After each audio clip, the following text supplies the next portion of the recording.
Assalamualaikum warahmatullahi wabarakatuh.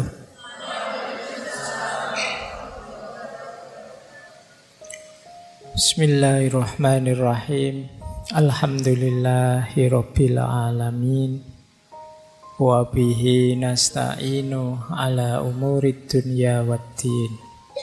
Allahumma sholli wa sallim wa barik ala habibina wa syafi'ina Sayyidina wa maulana Muhammadin wa ala alihi wa ashabihi wa man tabi'ahum bi ihsanin ila yaumiddin.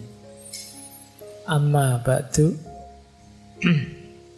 Bismillah, mari kita lanjut lagi belajar kita, ngaji kita.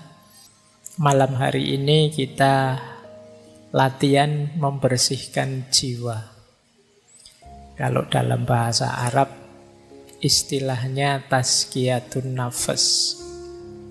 Materinya mungkin tidak terlalu berat. Yang berat itu menjalankannya. Jadi ya enggak apa-apa. Rumusnya sama ya. Kalau bahasa untuk kebaikan itu ya kita jalankan semampu kita. Jangan karena alasan berat terus ditinggal semuanya. Allah lebih tahu. Maka yuk malam hari ini kita bersih-bersih jiwa kita. Kita menciptakan jiwa yang bersih, clean soul. Kalau minggu lalu kita clear mind. Baik, bismillah, kita mulai ya. Ini saya awali dari ngaji dulu, biar ngaji beneran. Jadi kita Al-Quran menegaskan bahwa membersihkan jiwa itu pasti menguntungkan. Di surat Asy-Syams ayat 9 sampai 10 Allah menegaskan qad aflaha man zakkaha. Sungguh sangat beruntung orang-orang yang membersihkan hatinya, membersihkan kolbunya. Wa qad khaba man dassaha. Dan sungguh sangat rugi orang yang mengotorinya. Malam hari ini kita belajar apa saja yang mengotori dan bagaimana caranya membersihkan. Tentu saja nanti kita referensinya ya dari para ulama, bukan pikiran saya sendiri. Jadi kalau ada yang luar biasa dari ngaji ini terus teman-teman ngutip dipotong-potong, itu kadang-kadang rasanya saya kayak pinter banget. Aku cuma ngutip pikiran-pikiran para tokoh, para filosof, para ulama. Jadi saya hanya penyambungnya saja. Mereka-mereka, beliau-beliau itulah yang hebat. Nah, saya lanjutkan. Kalau di surat Al-Jumu'ah ayat 2 dijelaskan bahwa tazkiyatun nafas itu bagian dari misinya Rasulullah. Berarti kalau kita berupaya membersihkan jiwa, itu kita membantu suksesnya misinya Rasulullah. Huwallazi ba'atha fil ummiyina rasulam minhum yatlu alaihim ayatihi wa yuzakkihim. Wa yuzakihim itu dan membersihkan jiwa-jiwa mereka.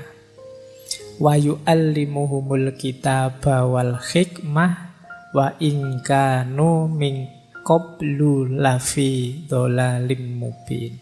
Jadi dialah yang mengutus kepada kaum yang buta huruf seorang rasul di antara mereka. Yang dilakukan apa oleh para rasul ini? Oleh rasul ini yatlu alaihim ayati, membacakan ayat-ayatnya Allah, wa yuzakkihim, dan membersihkan hati-hati mereka, jiwa-jiwa mereka, wa yu'allimuhumul kitaba wal hikmah, dan mengajarkan kitab suci, dan hikmah. Nah, ini menarik yang diajarkan ternyata antara lain hikmah. Yang kalau dalam tradisi filsafat Islam kan hikmah itu ya nama lainnya wawasan-wawasan filosofis tentang hidup. Wa in kanu min qablu lafi dhalalim mubin. Meskipun mereka ini sebelumnya sungguh berada dalam kesesatan yang nyata. Baik, ayatnya sudah ya. Anggap saja ngajinya sudah. Sekarang kita belajarnya. Bismillah, kita mulai. Yuk kita lihat diri kita ini seperti apa, nanti bersih-bersihnya di bagian mana. Ini teori saya gabungkan antara Ibnu Miskaweh dan Imam Ghazali. Jadi ayo dilihat ya diri kita. Kita ini makhluk 3 dimensi. Diri kita ini ada jasad. Jasad itu yang fisik paling luar. Masuk ke dalam sedikit ada hayat. Hayat ini mungkin mentalnya, jasmani dan rohaninya, istilah kita rohani. Dan ada lagi yang paling dalam namanya ruh.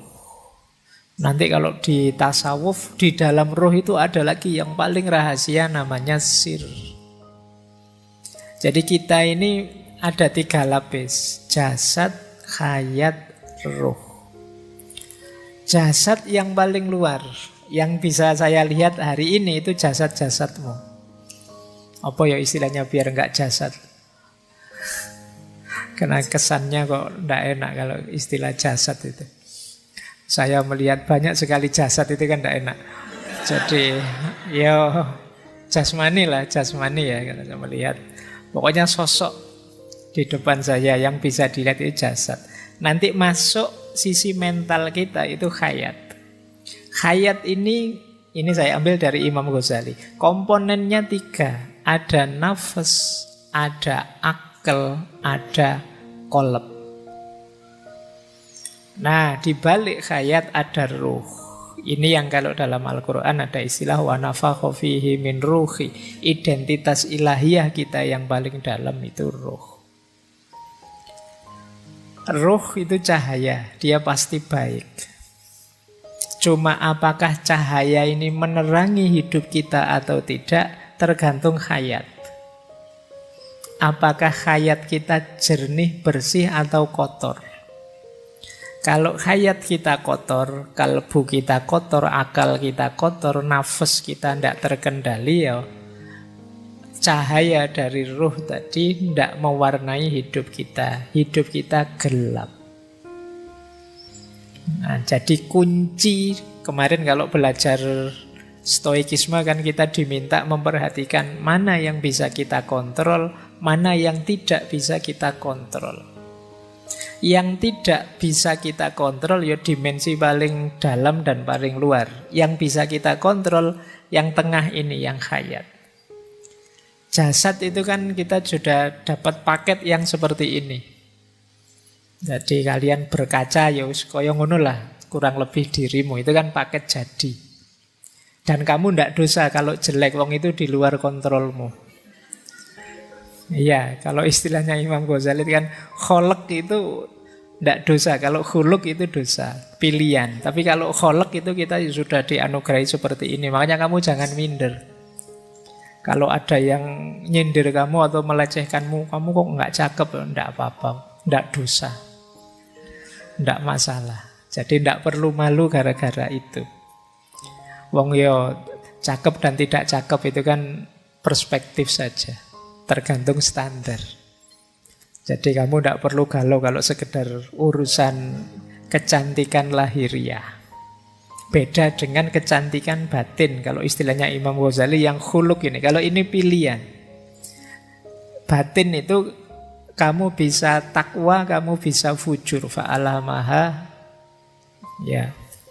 Kamu bisa patuh, kamu bisa ingkar. Itu dimensi hayat kita. Nah, kalau ini kok kamu jelek, itu pilihanmu berarti. Kamu perlu malu, kamu perlu ndak enak hati kok saya milihnya jelek terus. Tapi kalau fisik Ndak, fisik itu pakai jadi. Nah, yang paling dalam, yang cahaya ini yang paling positif. Semoga hayatnya orientasinya ke dalam. Orientasinya ke cahaya, tidak ke jasad. Nah, ini perlu diperhatikan lagi. Nafas, akal, qalb. Nafas itu kalau menurut Imam Ghazali dorongan-dorongan jiwa. Kadang kita pakai istilah hawa nafsu. Itu nafas. Ingin makan, ingin minum, ingin kawin. Ini dorongan-dorongan nafas. Dan manusiawi. Jadi setiap manusia punya ini yang waras ya, yang normal. Itu nafasnya hidup. Dia ingin macam-macam. Jadi kalian tidak usah galau, Pak, saya itu kok pingin ini, pingin itu. Saya merasa tidak mampu, tapi pingin kawin, pingin kaya, pingin ini, tidak apa-apa, manusiawi. Hanya saja nanti kita diminta untuk bisa mengontrolnya, mengendalikannya. Akal juga begitu. Jadi kita itu punya daya berpikir dengan akal kita, itu pun kita diminta menggunakannya setepat mungkin. Kolbu juga begitu, hati kita. Hati ini bahkan kata Imam Ghazali, di ranah hayat itu rajanya. Jadi dalam diri kita itu penguasanya sebenarnya kolbu, hati. Hati inilah yang punya orientasi hidup. Orang baik atau orang jahat kuncinya di hatinya. Pikiran itu luar biasa, tapi akal itu posisinya kata Imam Ghazali hanya panglima perangnya. Panglima perang itu ya dia luar biasa kalau untuk menaklukkan apa-apa, tapi dia tunduk di bawah kekuasaannya raja. Maka akal itu dalam diri orang jahat, yang hatinya orientasinya jahat, ya dia akan hadir membela kejahatan. Dalam diri orang baik, dia hadir membela kebaikan. Nah, akal itu iso diputer-puter kemana-mana dia bisa. Kalian kan sering salah tapi bisa cari alasan biar kelihatan benar. Nah, itu jagonya akal. Jadi sudah jelas-jelas kuliah datangnya telat, itu kan alasanmu oke. Padahal kamu tahu sebenarnya saya tadi bangunnya kesiangan. Maksud aku alasan bangun kesiangan kan nanti dosennya mesti terus kamu alasan macam-macam wis. Pak kan ya di jalan itu banyak sekali halangan. Pak kan ya alasanmu bisa macam-macam. Kamu pacaran saja kan pakai alasan ta'aruf. Loh, itu kuasa akalmu luar biasa. Baik ya, jadi ada qalb, ada akal, ada nafas. Qalb inilah yang bisa memantulkan cahaya dari dalam. Cahaya ilahiyah tadi. Dia yang mewadahi. Kalau hati ini bersih, maka dia akan memantulkan cahaya. Akal akan diwarnai oleh cahaya itu, dan hidup kita hidup yang bercahaya. Bercahaya dalam tanda petik ya, jangan dicari, jangan dibayangkan koyo senter terus kamu cahayanya ada, koyo film-film itu terus di belakangnya ada. Bukan itu. Jadi hidup yang berorientasi ilahiyah itu nama lainnya cahaya. Jadi rute yang benar memang ke arah cahaya itu. Nah, yang bisa menangkap cahaya ini hati. Sayangnya qalb ini bisa kotor oleh dosa, oleh maksiat, oleh hal duniawi dan lain sebagainya. Yang kekotoran ini akan tambah kotor ketika didukung oleh akal. Tambah kotor lagi ketika nafas tidak terkendali. Disitulah saatnya kita bersih-bersih. Jadi kemarin kita sudah latihan bersih-bersih akal. Malam hari ini ayo bersih-bersih qalb. Bersih-bersih hati. Ya di antara komponennya untuk bersih-bersih hati, ya nafasnya kita bereskan dulu. Jadi malam hari ini temanya ada di situ. Mumpung mau puasa. Kalau di Jawa ada tradisi padusan. padusan itu tradisi simbolik mandi sebelum Ramadan. Nah ini yang dibersihkan jasad, tapi yo bisa masuk lebih dalam sebenarnya, ya tidak hanya bersih-bersih jasad, tapi juga bersih-bersih hayat biar ruh dan cahayanya kelihatan.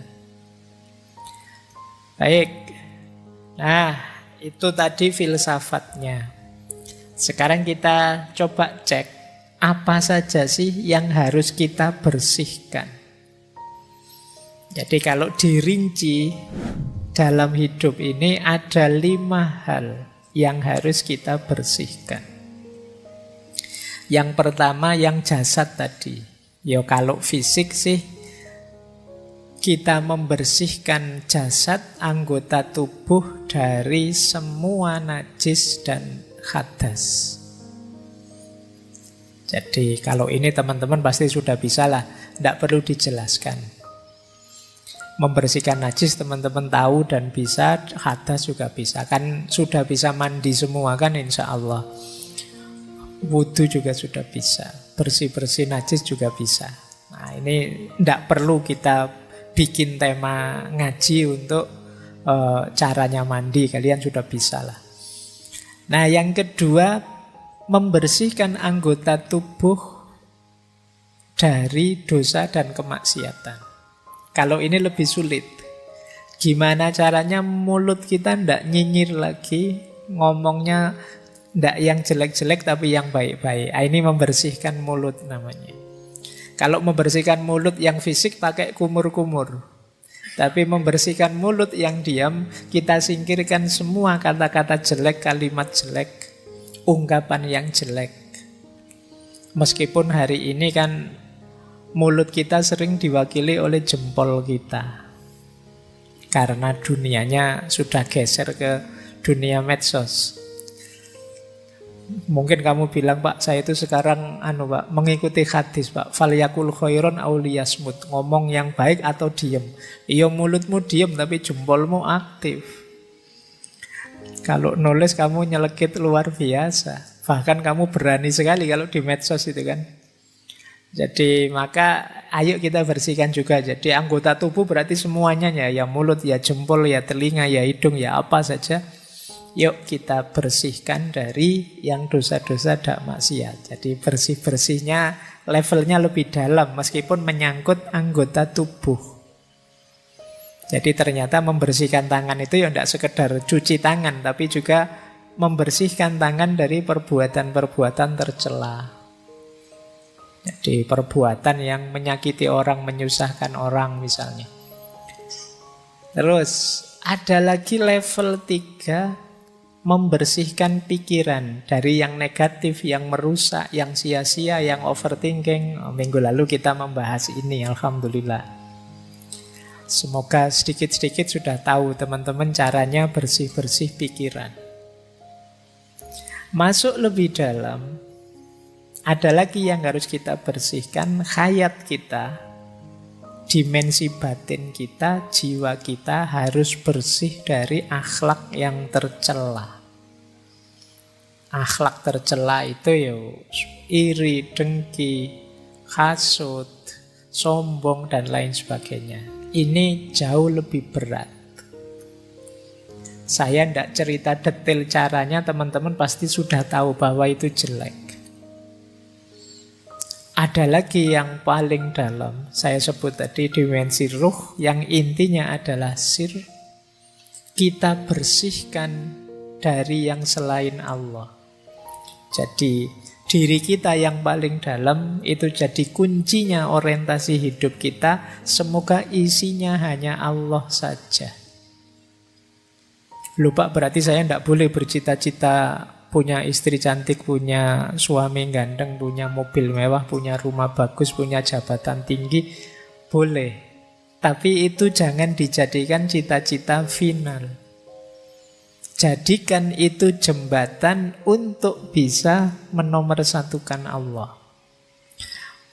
Pak, saya pingin punya mobil mewah, Pak. Biar tidak usah pinjam teman. Kalau mobil saya sendiri kan saya lebih bebas. Tidak diatur teman, tidak diegomani teman, jadi saya bisa menomorsatukan Allah itu lebih leluasa misalnya. Nah, ini lagi-lagi pikiranmu yang main. Jadi niatnya tidak sekedar seneng-senengnya, tapi kita jadikan kendaraan untuk tambah dekat kepada Allah. Apapun itu. Nah, ini yang disebut membersihkan diri, membersihkan sir, hakikat paling dalam dari diri kita, dari yang selain Allah. Yang posisinya media, kita posisikan media. Yang posisinya hanya alat, hanya kita jadikan alat. Satu-satunya tujuan hanya Allah saja.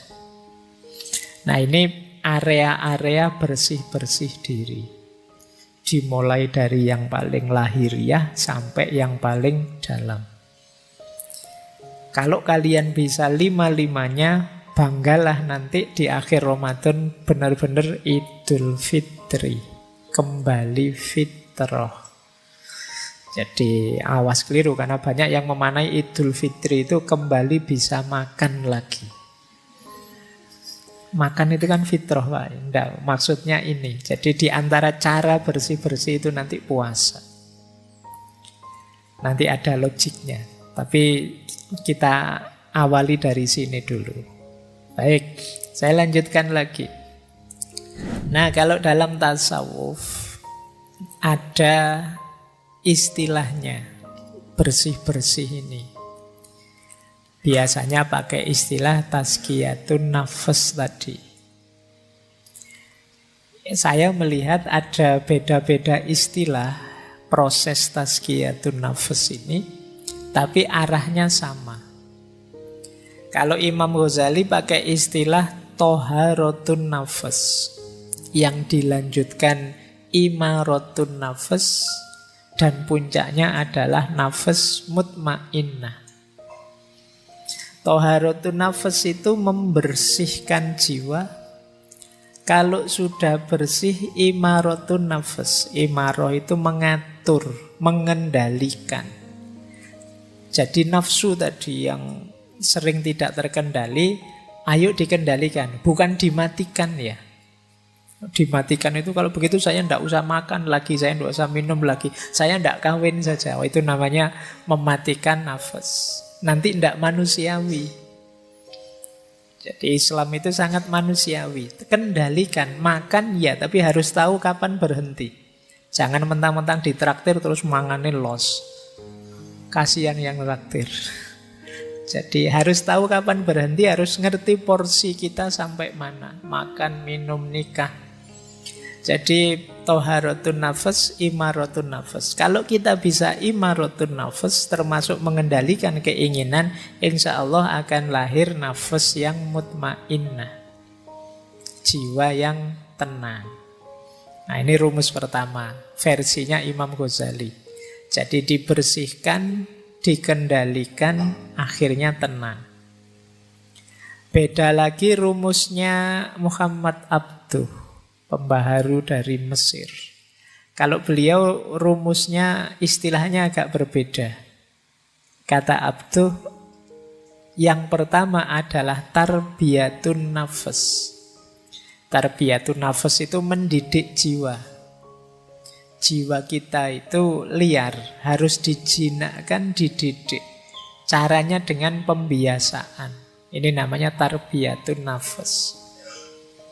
Kalau sudah sukses mendidik, baru langkah kedua apa? Istilahnya tazkiyatul akal.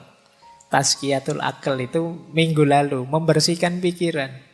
Karena yang menyuplai informasi dalam diri kita itu akal. Ya benar kalbu rajanya, tapi info-info dari akal. Maka tazkiyatul akli itu membersihkan akal dari hal-hal yang jelek, yang negatif. Kemarin sudah saya ajarkan caranya bersih dari pikiran-pikiran yang ngeres misalnya. Itu tazkiyatul akli. Karena kalau tidak, ya pikiran itu akan jadi kacamata kita. Cara kita memandang realitas sekeliling. Kalau kita menganggap hidup ini penderitaan misalnya, itu kan pikiran. Akhirnya kita murung. Tapi kalau kita menganggap hidup ini anugerah, kita pun ceria. Maka penting tazkiyatul akal. Jangan sampai pikiran-pikiran buruk, negatif bercokol di kepala kita. Karena dia akan mewarnai hidup kita. Jadi setelah kita didik jiwa, kita bersihkan akal. Dan puncaknya adalah tauhid. Ilaihi roji'un. Terminal terakhir tujuannya tetap Allah saja. Jangan yang lain-lain. Kalau masih Allah saja berarti rute kita masih benar. Tapi kalau masih ada tujuan-tujuan yang lain, harus diluruskan lagi. Puncaknya harus tauhid. Jadi bukan kemasyhuran, bukan nama besar, bukan kekayaan, tapi Allah saja. Nah, yang terakhir itu istilah teman-teman pastinya sudah kenal ya. Kalau belum kenal ya sekarang kenal lah paling enggak. Ada istilah takholli, tahalli, dan tajalli. Wis apal. Sudah bolak-balik dijelaskan. Takholli itu membersihkan. Kalau sudah bersih, tahalli diisi dengan yang baik-baik. Kalau jiwa kita terbiasa dengan yang baik-baik, maka dia akan tajalli. Menyaksikan yang hakiki dalam hidup dan tidak lagi tergoda oleh hal-hal artifisial. Tidak mudah terdistraksi. Tidak mudah tergoda. Jiwa yang sudah bertajalli itu ya dia akan fokus hanya pada Allah saja. Kayak teman-teman kalau sedang terpesona oleh sesuatu, itu kan ya tidak bisa dipalingkan dari keterpesonaan itu, ya ditonton terus. Itu namanya keterpesonaan terhadap sesuatu. Nah, ketika kita tajalli, ketika kita merasakan, memahami tentang hakikat ilahiyah, itu namanya tajalli, kita akan fokus ke sana. Baik, jadi ada takholli, tahalli, tajalli. Masing-masing nanti ada caranya, ada tekniknya, dan di banyak ngaji sudah dijelaskan. Ini metodenya. Nah, saya tidak menjelaskan panjang-panjang biar kalian tidak pesimis. Karena biasanya kalau ngaji kayak gini itu, aduh Pak, kok berat Pak. Yo, pokoknya sekarang informatif dulu, nanti direnungi mana yang bisa dijalankan, dijalankan. Menarik saya ambil dari Ihya. Tanda-tanda jiwa kita masih kotor. Yang pertama apa? Kesulitan menjalankan fungsi ilmu, hikmah, dan makrifat. Ngaji sih saya tiap hari Pak, tapi kok menjalankannya kok berat ya Pak. Jangan-jangan jiwa kita masih kotor. Perlu ada yang dibersihkan. Jadi mungkin teman-teman, Pak saya itu ngaji filsafat sudah hampir 400 sesi saya ikuti sejak awal sampai akhir. Saya kok gini-gini saja ya Pak, tidak naik-naik kelas. Jangan-jangan ada kekotoran, ada yang harus kamu bersihkan dulu. Kan sering saya ilustrasikan itu, wadah yang kotor itu diisi barang bersih berapapun, yang bersih ketika masuk akan terkontaminasi jadi kotor. Maka coba dicek, kok saya merasa ilmu saya tambah tapi kualitas diriku tidak nambah. Jangan-jangan masih ada kotoran-kotoran. Coba dicek, apakah dosanya itu di anggota tubuh, dosa dan maksiat, ataukah terlalu fokus pada duniawi, lupa Allah dan lain sebagainya. Saatnya introspeksi. Yang kedua, tidak bisa menikmati ibadah. Jadi ya sholat sih, ya puasa sih, ya zakat sih, tapi rasanya beban. Ini berarti belum bisa menikmati. Baru nongkrong sebentar, sudah adzan isya. Kok ya cepet ya. Nah itu rasanya beban. Krungu adzan ini rasanya aduh. Nah, akhirnya kan kamu cepet-cepet bikin sholat biar bebas tugas. Nah ini berarti kamu belum bisa menikmati ibadah. Para penceramah itu mungkin sebentar lagi akan banyak yang isinya man fariha biduhuli Ramadan. Barang siapa yang gembira dengan datangnya Ramadan, dia bisa bebas dari api neraka. Terus kamu pura-pura gembira, padahal kamu gerundel. Besok tidak bisa makan siang-siang ini. Wah, berat sekali nanti kuliahku. Asam lambungku bagaimana? Terus pokoknya kamu khawatirnya banyak, tidak ada gembira-gembiranya. Ibadah kok rasanya berat. Coba dicek. Jangan-jangan ada sisi-sisi kotor yang harus dibersihkan. Entah di sisi yang mana. Dalam diri kita, teman-teman lebih tahu lah. Tidak usah cerita-cerita ke saya juga, nanti malu. Coba dimuhasabai sendiri. Saya ada kekurangan di mana, ada kekotoran di mana. Kok ibadahku berat rasanya? Rasanya masih beban. Kemudian ada lagi yang ketiga. Asik malahan sibuk dengan hal-hal yang tidak berarti. Tidak ada maknanya. Nah, coba dihitung. Dalam sehari kesibukan kita yang memang urgent, penting, bermakna, bermanfaat berapa persen? Kok lebih 50% aktivitas kita ternyata aktivitas yang sia-sia. Tidak ada gunanya, tidak ada manfaatnya. Jangan-jangan ada banyak kekotoran dalam diri kita. Aku loh Pak, kok asiknya malah main HP, itu pun ya tidak jelas, cuma scrolling aja sejak tadi. Nah, jangan-jangan ada yang kotor dalam diri kita. Beribadah tidak asik, tapi melakukan hal-hal yang tidak ada maknanya asik. Saya itu Pak, kalau ngobrol sambil ngerokok, nongkrong, itu tidak terasa berjam-jam loh Pak. Asik saja. Tapi kalau sholat, mau pikir sebentar saja kok ya rasanya berat. Subhanallah 33 kali itu rasanya kayak 3 kali. Cowopet, subhanallah, subhanallah, sudah 33. Tidak dinikmati sama sekali. Coba dicek, jangan-jangan ada kekotoran. Nah, ini juga ada sesuatu yang kita cintai sangat dalam, melebihi cinta kita pada Allah. Jangan-jangan masih ada kekotoran dalam diri kita. Kan biasa sebenarnya tiap orang itu punya ambisi, punya keinginan, punya cita-cita. Tapi rumusnya seperti saya bilang tadi, finalnya tetap harus Allah. Jadi Pak Opo tidak boleh mencintai sesama, mencintai yang kita cintai. Cintai saja, tapi jadikan cinta itu bagian dari cinta kita kepada Allah. Karena Allah Sang Maha Cinta.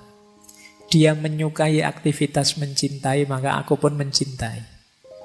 Jadi kita melakukan aktivitas mencintai itu bagian dari kepatuhan kita kepada Allah. Nah, cuma kok nanti ada yang kita cintai melebihi Allah, atau justru membuat kita lupa pada Allah. Saking cintanya dengan HP, dengan main game, dengan nonton TikTok, dengan YouTubean, dengan Spotify-an, porsinya untuk Allah lama-lama habis. Ya tinggal sholat saja. Sholat pun kadang juga tidak sadar hadirnya Allah. Nah, itu coba dicek lagi dalam diri kita, jangan-jangan ada kotoran-kotoran. Yang terakhir, berlebihan. Jadi perilaku-perilaku yang berlebihan apa saja. Kan dulu di filsafat akhlak saya singgung bahwa segala yang berlebihan itu jelek. Bahkan baik berlebihan pun jelek. Makanya kalau kamu nembak kan biasanya kalau ditolak jawabannya kan, wah kamu terlalu baik buatku. Jangan dikira terlalu baik itu positif, negatif. Karena segala yang terlalu itu jelek. Makanya kalau kamu dijawab begitu, itu kamu jangan bangga. Wah aku ini sangat terlalu baik, berarti tidak terlalu baik, negatif. Oh dia pinginnya yang pas kok, yang baik, cocok. Nah kalau terlalu baik ya melampaui sudah. Baik, jadi ketika ada keberlebihan, kemungkinan ada yang kotor. Jadi perilaku yang berlebihan dalam hal apapun. Menghargai orang itu bagus, tapi menghargai saking menghargainya sampai memuji-muji, sampai menyembah-nyembah kebablasan, jelek. Benci orang itu manusiawi, ada orang kita suka, ada orang kita tidak suka. Tapi kebencian yang berlebihan sampai kita tidak rasional, sampai kita tidak manusiawi, pasti jelek. Nah, ini bahan untuk kita introspeksi, jangan-jangan masih ada yang kotor. Jadi di antara tanda-tanda kotornya jiwa itu kita sulit menjalankan hikmah ilmu yang kita miliki. Kita berat dalam beribadah tapi asyik dalam hal-hal yang tidak bermakna. Ada yang selain Allah yang kita cintai sedemikian rupa dan kita suka berlebihan dalam banyak hal. Nah, kalau ada gejala-gejala ini ya ayo segera muhasabah. Ada sisi kotor apa dalam diriku yang perlu aku bersihkan. Jangan-jangan masih ada sombong, jangan-jangan masih ada iri, jangan-jangan masih ada dengki pada orang, jangan-jangan masih ada rasa benar sendiri, egois dan lain sebagainya. Itu kotoran-kotoran jiwa kita. Nah, ini menarik dalam Ihya itu, nanti kalian boleh setuju boleh tidak ya. Ini cuma yang punya pendapat Imam Ghazali. Ini rangkaian dorongan syahwat yang negatif, yang bisa membawa bencana. Syahwat paling dasar itu syahwat perut, kebutuhan perut, ya kebutuhan gizi, makan biar tidak stunting. Ya. Jadi kebutuhan syahwat perut ini elementer. Orang itu yang pertama kali dibutuhkan ya syahwat perut ini. Kalau yang perut ini belum terpenuhi, yang syahwat-syahwat yang lainnya biasanya masih belum muncul. Jadi harus beres dulu di yang perut. Kalau perut ini tidak beres, kemudian kalian merambah bidang yang lain, biasanya bidang yang lain itu kamu dedikasikan untuk membereskan urusan perut. Di ekonomimu belum beres, kamu geser ke ranah agama, ya urusan agama kamu jadikan orientasi untuk memenuhi kebutuhan perut. Urusan perutmu belum beres, kamu melakukan aktivitas kebaikan sosial, itu biasanya diam-diam tidak sadar kebaikan sosial itu kamu dedikasikan untuk memenuhi kebutuhan perutmu. Maka syahwat paling dasar itu syahwat perut. Kalau urusan perut beres, kata Imam Ghazali biasanya naik sedikit. Turun ding, naik. Turun sedikit ke bawah perut. Syahwat bawah perut. Nah, ini baru mulai lirak-lirik kiri kanan. Kalau perutnya belum kenyang, masih belum turun ke bawah. Kalau kamu lapar itu peduli amat, ada yang cakep, ada yang itu, pinginnya makan. Makanya Rasulullah itu ngasih tips anak-anak muda yang sudah pingin menikah tapi belum mampu, puasalah. Karena kalau perut itu kosong, perut itu lapar, kamu sudah melihat yang cantik-cantik, yang ganteng-ganteng itu sudah nggak nafsu. Pokoknya mikirnya kapan beduk maghrib datang. Nah, tapi kalau perut beres baru mulai sudah nafsunya naik. Jadi nafsu bawah perutnya bangkit. Kalau yang kedua ini juga terpenuhi, biasanya terus naik juga satu level lagi, muncul syahwat tentang harta dan kedudukan. Jadi mulai mikir status, mulai mikir kepemilikan. Aku harus kaya, aku harus berkedudukan. Kalau kemudian terpenuhi syahwat kedudukan dan harta ini, muncul penyakit lanjutannya, riya, sombong, pamer. Kalau riya, sombong, bermegahan, pamer ini muncul, biasanya hadir juga temannya, dengki, memusuhi orang, iri. Karena ada orang lain yang juga seperti itu, punya status yang tinggi juga, punya kedudukan yang tinggi juga, terus kita jadinya iri. Tadinya ingin sombong, bermegahan, kok ya saingannya banyak. muncullah dengki, iri, permusuhan. Nah ini rangkaian nafsu syahwat, kata Imam Ghazali. Hati-hati dengan munculnya syahwat-syahwat ini. Ya bahwa manusiawi orang ingin memenuhi kebutuhan perutnya, ingin menikah, ingin hidup terjamin dengan harta, ingin punya kedudukan. Tapi harus ngerti kapan direm. Harus sadar juga penyakit-penyakit ikutannya. Jadi ini pelajarannya untuk kita waspada. Nah, biar tidak terlalu ditelan oleh rangkaian syahwat ini, berarti puasa bisa jadi solusi. Karena ketika kita puasa, kita lapar. Kebutuhan syahwatnya turun ke level yang paling awal. Sudah tidak mikir apa-apa, yang dipikir hanya perut, dan itu kita dapatkan setelah maghrib. Meskipun bahayanya biasanya begitu adzan maghrib buka puasa kenyang kumat lagi semuanya. Nah itu karena yang dasar ini terpenuhi sudah. Baik, ini bahan ya refleksi. Nanti teman-teman coba membaca dirinya. Sering tidak terlena masuk ke jebakan-jebakan syahwat ini. Oke, baik. Karena ini ada dialognya, saya agak cepat. Nah, proses tazkiyatun nafs itu ada 2 jalur. Yang tadi teman-teman mengeluh berat, membersihkan jiwa itu karena mungkin teman-teman membacanya hanya dari sisi aku, dari sisi kita.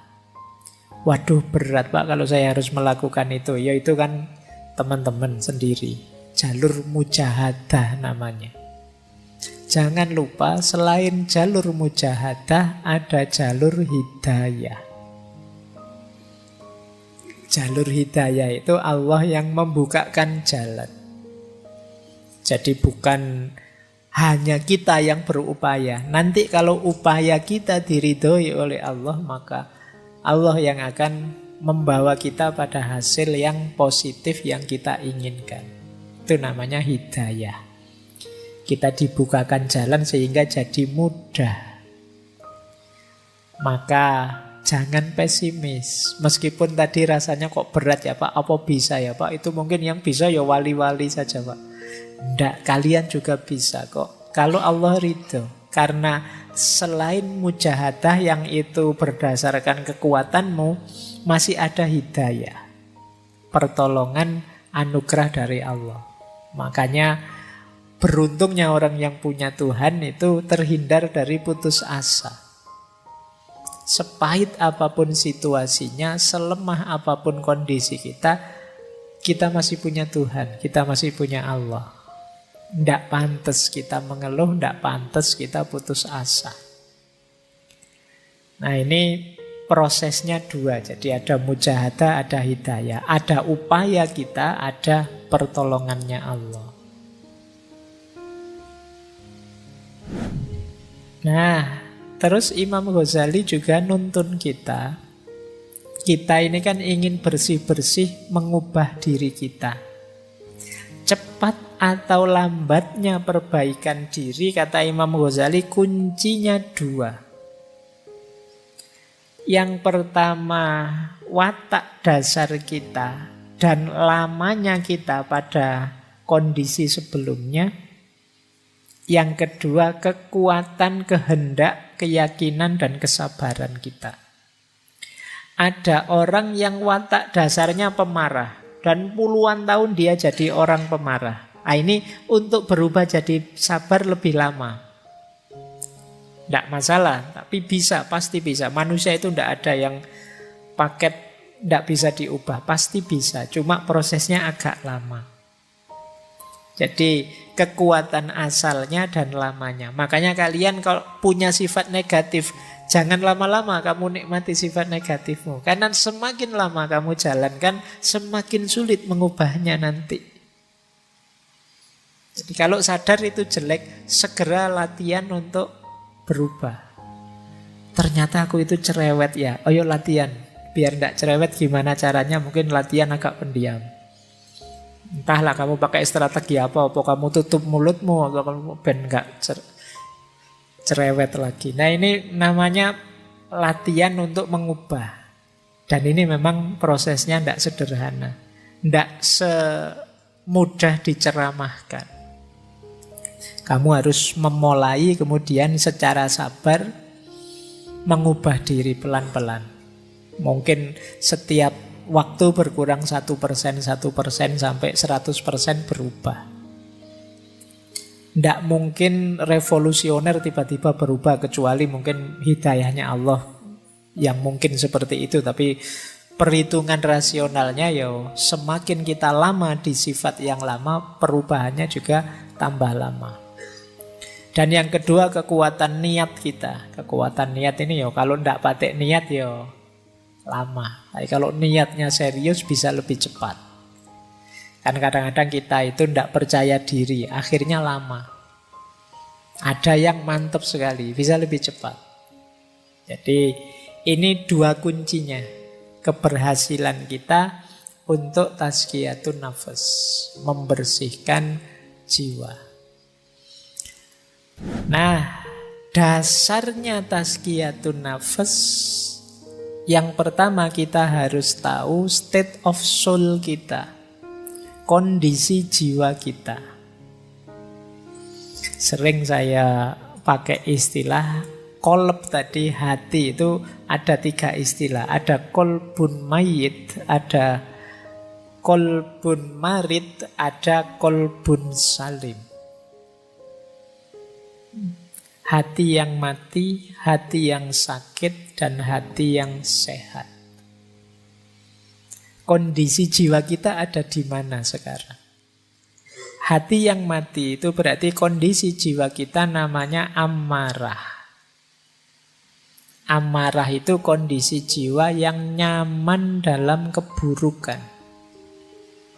Tidak ada rasa tidak enak sama sekali kalau melakukan kejahatan. Ini kolbun mayit, hati yang mati. Menyakiti orang tapi seneng. Rasakno kamu. Nah, itu berarti amarah. Kolbnya kolbun mayit. Ayo coba ya kita, semoga tidak ada di sini lah. Kalau ada cepet-cepet berubah. Bohong tapi seneng. Ini yang biasanya bikin hoax. Bikin berita palsu, terus banyak orang ketipu. Terus seneng. Wah ternyata hoaxku sukses loh ya. Nggak ada menyesal-menyesalnya sama sekali. Jangan-jangan hatimu sudah mati. Melakukan kejahatan kok seneng. Melakukan dosa kok bangga. Nah, ini berarti kita ada di level amarah. Semoga paling tidak kita ada di level lawamah atau alhamdulillah kalau mulhamah. Lawamah itu kondisi jiwa yang terjadi pertarungan di dalamnya antara yang baik dan yang buruk. Enaknya aku ini bohong apa jujur ya? Kalau bohong nanti kok dosa, tapi kalau jujur nanti aku tidak dapat apa-apa. Nah, itu kan pertarungan. Nah, jiwa yang lawamah bertarung tapi kalah. Akhirnya tetap bohong. Dan kemudian menyesal. Nah, ini lawamah. Kayak kalian buka HP terus diarahkan ke situs-situs yang tidak beres itu. Ini kalau tak klik mesti muncul gambar yang itu. Tak klik enggak ya? Tak klik enggak ya? Nah. Tapi kalau tak klik dosa. Tapi kalau enggak tak klik kok eman-eman. Siapa tahu ada yang baru. Misalnya. Itu kan pertarungan itu dalam jiwamu luar biasa. Kok terus kamu nekat, terus kamu buka terus, ternyata gambar yang kemarin sama saja. Tapi terus kamu nonton, terus kamu nyesel, ngerti gini enggak tak klik tadi. Kamu sering nyesel karena melakukan kesalahan, jiwamu lawamah. Lebih bagus daripada amarah, karena kalau amarah kamu tidak menyesal sama sekali. Kalau lawamah kamu tahu itu dosa dan menyesal. Alhamdulillah kalau sudah mulhamah. Mulhamah itu ya satu akar kata dari alhama yulhimu ilhaman. dianugerahi oleh Allah ilham untuk milih kebaikan. Pertarungan ya, terjadi pertarungan, milih yang benar apa yang salah, dan kamu milih yang benar. Ini berarti kondisi jiwa yang mulhamah, lebih positif. Tapi baik lawamah maupun mulhamah namanya kolbun marid. Hati yang masih sakit, masih ada penyakitnya, masih ada kotorannya. Buktinya apa? Masih ada pertarungan dalam jiwamu. Hati yang benar-benar sembuh levelnya adalah mutmainnah. Kalau mutmainnah, tidak ada pertarungan lagi. Otomatis kamu akan milih yang baik. Kok ada tawaran di HP seperti tadi, langsung ditinggal, tidak pengen nyoba-nyoba. Jadi kamu menghindari yang jahat dan nyaman dengan yang baik. Jiwamu jiwa mutmainnah. Ini yang disebut qalbun salim. Nah, sebelum bersih-bersih coba kamu cek. Kalau jiwamu kondisinya amarah, kolbun mayit, perjuanganmu agak berat. Karena kamu harus menghidupkan lagi hatimu.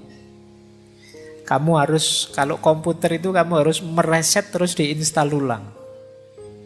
Tidak bisa tiba-tiba ditambahi perbuatan-perbuatan atau cuma di uninstall beberapa softwarenya. Ini mungkin install total, itu harus dibuang semua, isinya diganti yang baru. Dan ini berat.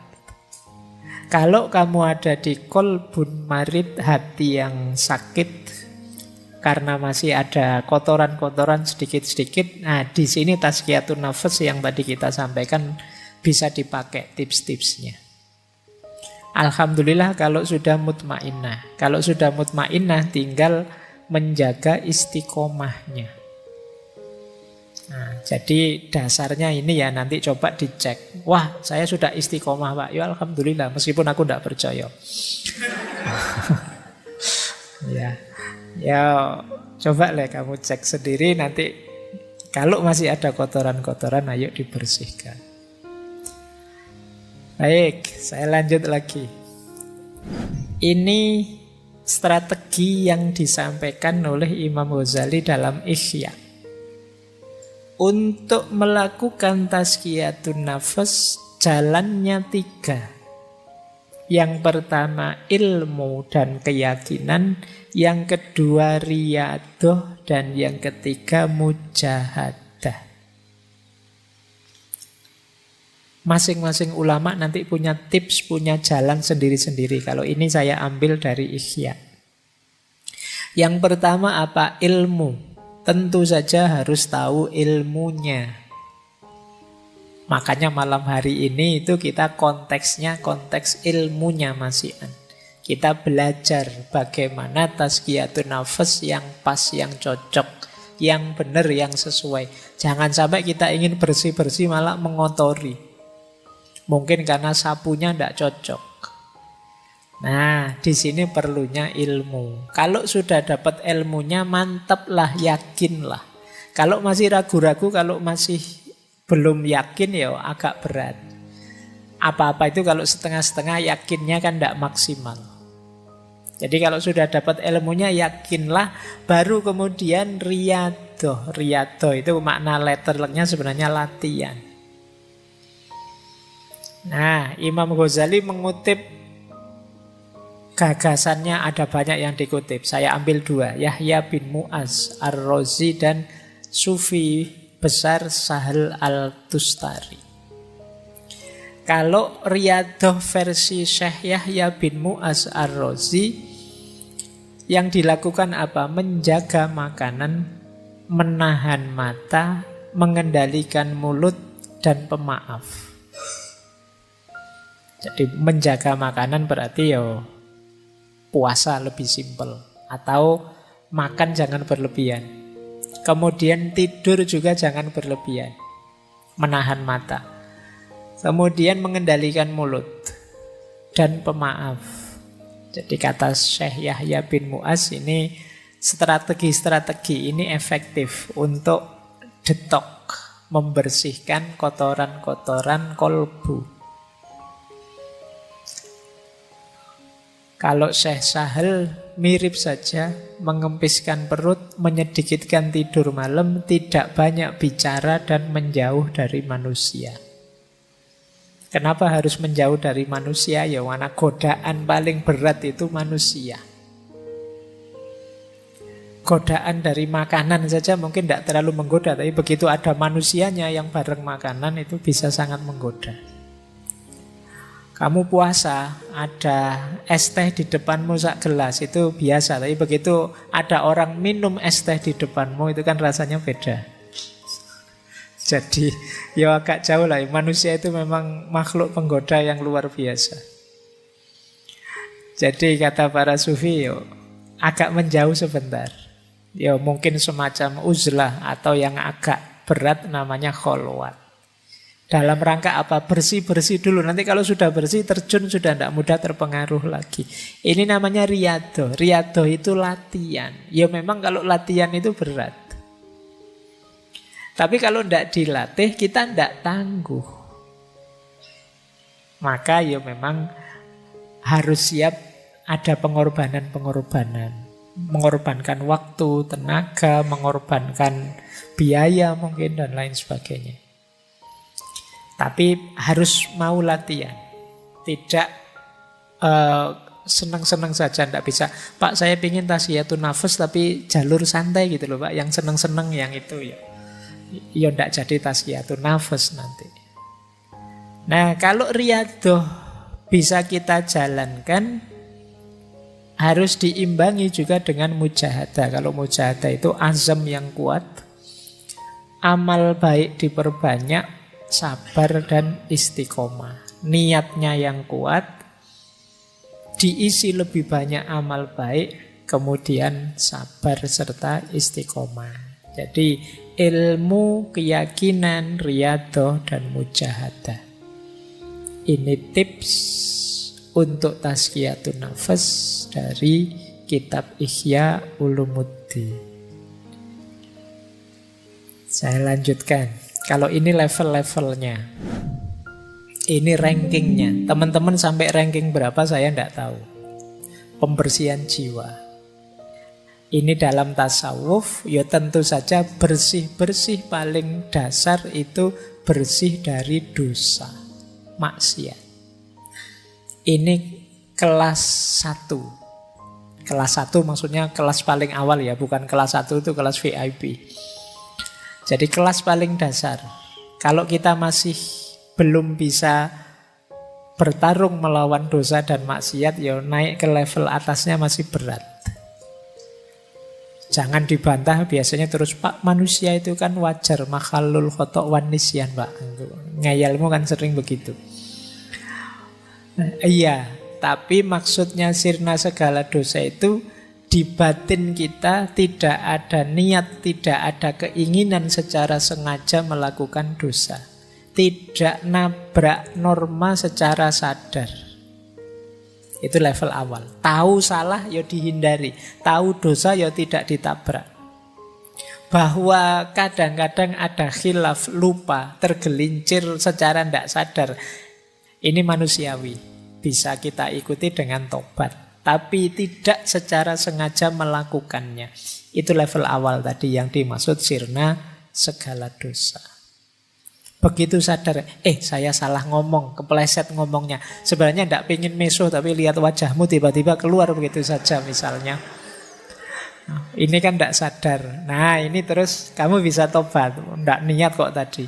Beda dengan secara sengaja memang pengen mesuh niat. Nah, itu kita harus sirna dari yang ini tadi, yang terakhir, yang sengaja niat pengen menjalankan dosa. Kalau sudah lulus dari level pertama bersih-bersih, bisa naik lebih tinggi. Membersihkan diri dari segala keterikatan selain Allah. Keterikatan itu berarti ketergantungan. Bahwa kita hidup ini memerlukan macam-macam, iya. Memerlukan bantuan orang lain, memerlukan dukungan orang lain, pasti wong kita bukan makhluk superpower, tapi tidak ada yang kita tergantung. Tidak ada yang kita terikat sedemikian rupa. Terikat itu berarti kalau tidak kamu saya tidak mungkin bisa begini. Ini namanya terikat. Kalau tidak karena pertolonganmu teman, saya tidak bisa sesukses ini. Maka kamu harus nolong aku terus. Ini namanya terikat. Satu-satunya keterikatan yang sah itu ya hanya dengan Allah saja. Maka hal-hal yang di luar Allah jangan sampai menghalangi kita dekat dengan Allah. Jadi level 2 bebas dari segala keterikatan. Kalau ini sukses, naik ke level yang lebih tinggi lagi, yaitu bebas dari keakuan. Biasanya orang itu yang sudah sukses di level 2, itu terus merasa bangga dengan dirinya bahwa aku loh bisa bersih, aku loh bisa sukses melepaskan segala keterikatan. Ini level keakuan. Kita lupa bahwa keberhasilan kita itu hakikatnya anugerahnya Allah, pertolongannya Allah. Nah, maka level 3 apa? Bersih-bersih aku. Kalau kita sukses di level 3, otomatis kita akan sampai ke level 4. Yang tersisa hanya Allah saja. Di level 2 tadi, yang selain aku bersih. Di level 3, bahkan aku pun bersih sekarang. Maka ketika kita bersih dari level 3, otomatis kita sekarang sampai ke level 4. Yaitu hanya Allah saja. Inilah level-levelnya tazkiyatun nafas. Nah, tidak apa-apa ya, sudah 9:30, nanti dialognya setengah jam saja. Ini 4 penghalang, masih dari Ihya ya. Hati-hati dengan 4 hal ini, bukan berarti kamu tidak boleh memiliki, tapi dia bisa menghalangimu dari Allah. Yang pertama harta, yang kedua pangkat kedudukan, yang ketiga fanatisme, taklid, dan yang keempat dosa atau maksiat. Harta bisa membuat kita lupa diri, jauh dari Allah. Solusinya kata Imam Ghazali, banyak sedekah. Jangan kemaruk. Sisakan yang kita butuhkan saja. Itu mengatasi biar harta tidak jadi penghalang kita dari Allah. Pangkat juga begitu. Biar tidak menghalangi kita dari Allah, mari, tidak apa-apa kita punya pangkat tinggi, punya kedudukan, punya karir bagus, tapi jangan bermewahan, jangan mencari pujian orang, jangan mencari merendahkan orang dan lain sebagainya. Menganggap orang lain lebih rendah, ingin terkenal, ingin dipuji, ingin bermewahan. Jadi hartanya sekian ratus M misalnya, karena jadi pegawai pajak misalnya. Tidak salah itu, mungkin ya diperoleh, mungkin jalurnya resmi, cuma itu yang disebut bermewahan. Bermewahan itu mungkin jalurnya legal, tapi akan menghalangi kita dari yang hak, dari Allah. Kenapa? Karena kita sibuk dengan harta. Maka pangkat dan kedudukan harus kita kelola secara positif. Harta juga begitu. Ada lagi yang menghalangi kita dari hak, fanatisme, taklid. Baik pada kelompok, aliran, orang, tokoh, atau siapapun. Ini bisa jadi hijab kita untuk dekat kepada Allah. Bisa menggeser orientasi harusnya ke Allah, tapi ke yang kita takliti atau kita fanatiki. Dan yang keempat tentu saja maksiat. Yo, maksiat itu pasti akan jadi hijab kita dari Allah. Baik, masih ada. Ini petunjuk praktis. Nanti teman-teman coba direnungi ya. Ini menarik. Imam Ghazali memberi petunjuk praktis dalam Ihya. Ini saya agak merangkum dari kitab Ihya. Kotorannya apa, jalan bersih-bersihnya apa.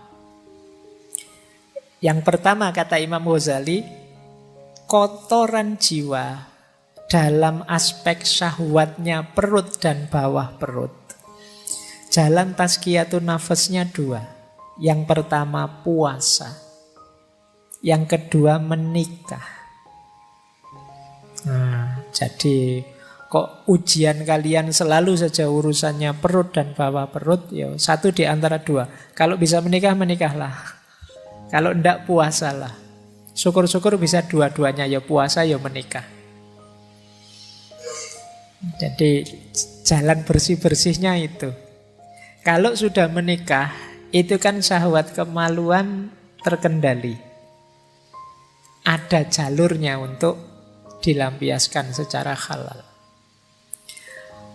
Syahwat perut bisa dikendalikan lewat puasa.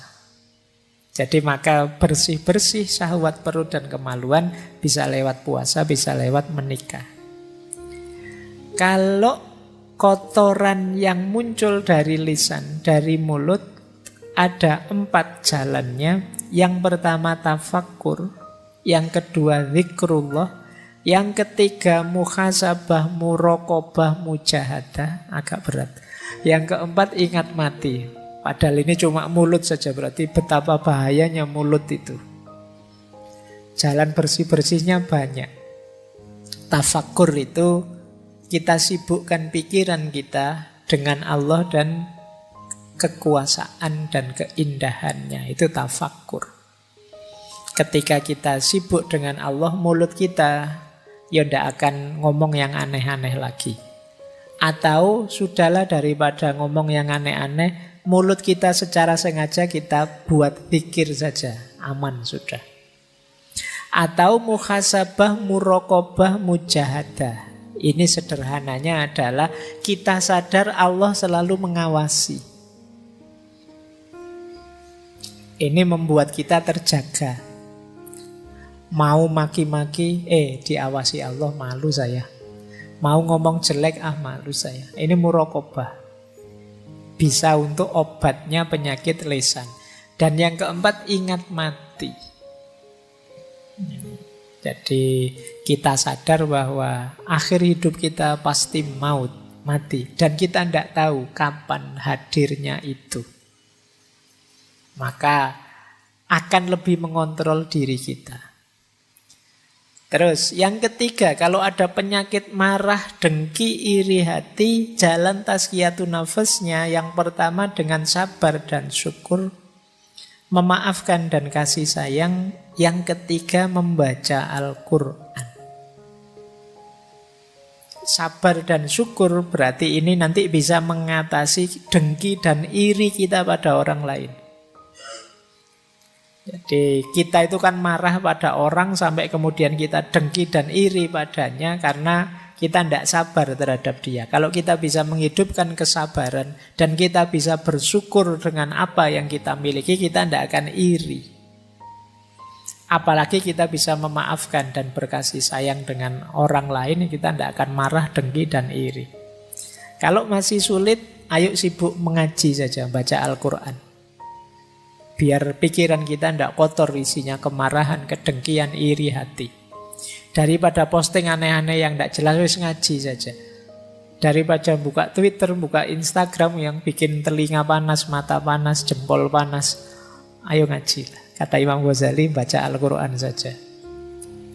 Yang keempat, cinta dunia. Cinta dunia bisa kita bersihkan dengan ingat mati, taubat, dan zuhud. Semakin kita ingat mati, semakin kita tidak cinta dunia.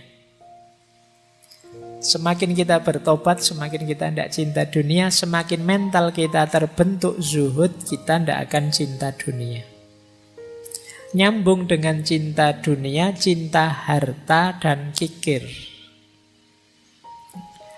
Tipsnya 2, zakat, infak, sedekah. Yang kedua zuhud. Ini masuk akal karena kalau kita terlalu cinta harta biasanya berat untuk zakat, infak, apalagi sedekah. Maka dengan membiasakan diri berinfak, bersedekah, dan berzakat, insya Allah cinta kita pada harta bisa terkikis. Apalagi kalau kita bisa membangun jiwa yang zuhud, yang tidak terjebak oleh cinta duniawi.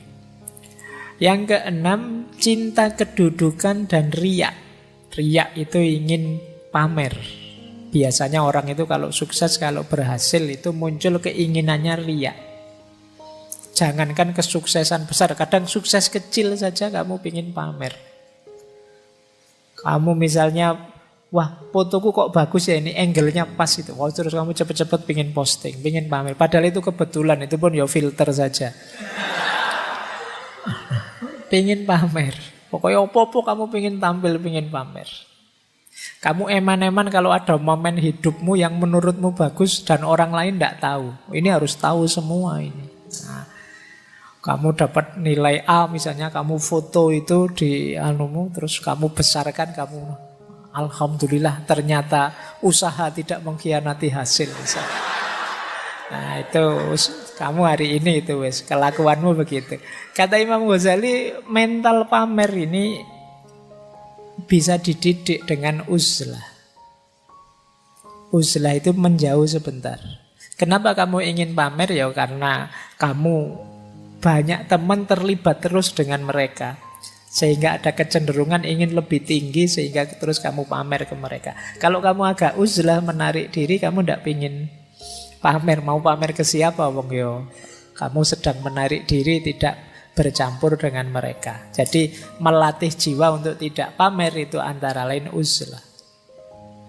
Sementara obatnya takabur dan ujub. Takabur itu sombong, ujub itu merasa besar. Takabur itu merasa lebih tinggi dari yang lain, ujub itu merasa diri luar biasa. Lupa bahwa semuanya anugerahnya Allah. Itu obatnya 3, tauhid, tafakkur, dan sholat. Pak, saya sudah rajin sholat loh Pak, tapi rasanya kok masih sombong Pak, sholatmu kurang beres. Karena sholat itu harusnya tanha anil fahsya wal mungkar. Baik, ini nanti coba ya teman-teman praktekkan. Kalau ini lebih praktis dari Imam Ghazali. Coba kita punya penyakit jiwa apa, kotoran jiwa apa, kemudian kita coba membersihkannya dengan tips-tips dari Imam Ghazali tadi.